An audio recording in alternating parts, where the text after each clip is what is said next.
Question din ni Senador Panfilo Ping Lacson ang tig 180 million pesos lump sum allocation para sa mga evacuation center sa bawat isa sa 17 rehiyon sa ilalim ng panukalang 2027 pambansang budget.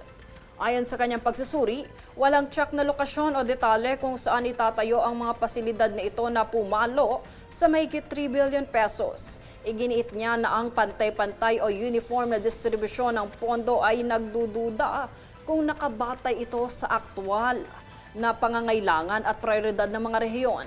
Dagdag pa ni Lacson, sinisiyasat din nila ang posibleng paggamit sa mga pondong ito bilang political o election budget habang papalapit ang pambansang halalan sa 2028.